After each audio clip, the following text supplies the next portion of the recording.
Shalom, Bapak Ibu, Saudara-saudari yang terkasih dalam Tuhan Yesus Kristus. Kita akan mengikuti lawatan hati yang Tuhan sampaikan lewat firman-Nya kepada kita pada saat ini. Hari ini bacaan kita diambil dari Kisah Para Rasul pasal 17 ayat yang ke-6. Namun, ketika mereka tidak menemukan keduanya, mereka menyeret Yason dan beberapa saudara ke hadapan pembesar-pembesar kota sambil berteriak, "Orang-orang ini yang mengacaukan seluruh dunia telah datang juga kemari." Demikianlah firman Tuhan, berbahagia kita yang mendengar dan melakukannya. Bapak, Ibu, Saudara-saudari yang terkasih, ada dua reaksi ketika seseorang mendengarkan firman Tuhan. Reaksi yang pertama, orang tersebut bisa merasa bahwa hidupnya terberkati, bahkan juga hati serta seluruh aspek hidupnya betul-betul terasa disentuh oleh cinta kasih Yesus. Tetapi juga ada reaksi yang kedua.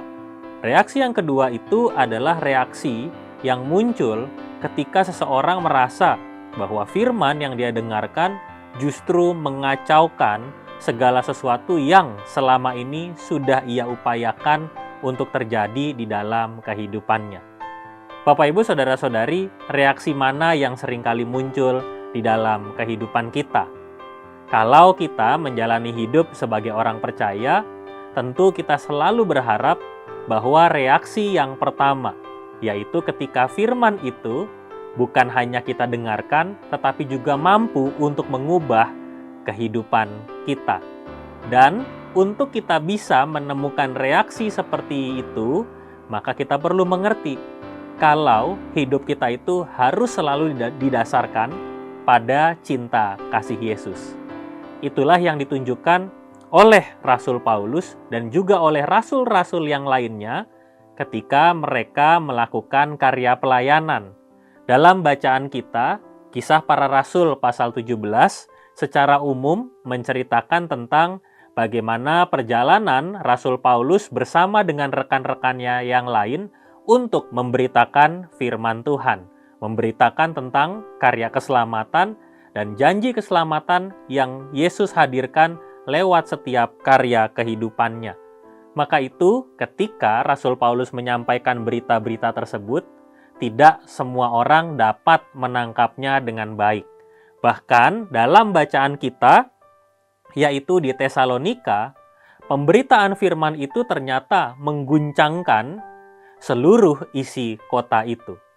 Karena orang-orang pada waktu itu hidupnya tidak berpedoman pada firman Tuhan. Sehingga ketika mereka mendengarkan bahwa ada Yesus Kristus yang adalah Tuhan dan Raja untuk seluruh dunia, mereka terguncang dengan situasi itu. Mereka merasa bahwa ada kekuasaan yang lain yang mencoba merebut apa yang selama ini telah mereka bangun dan telah mereka bentuk di dalam kehidupan. Bapak, Ibu, Saudara-saudari, tetapi Rasul Paulus tidak menyerah.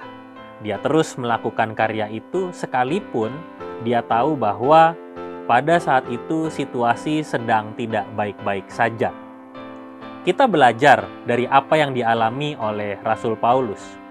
Hidup berpedoman pada firman Tuhan seringkali memang tidak membuat hidup kita langsung tiba-tiba berbalik secara instan menjadi lebih baik. Tetapi ada proses-proses yang harus kita jalani. Di tengah proses itu terkadang kita menemukan persoalan, pergumulan, kekhawatiran, kecemasan, ketakutan.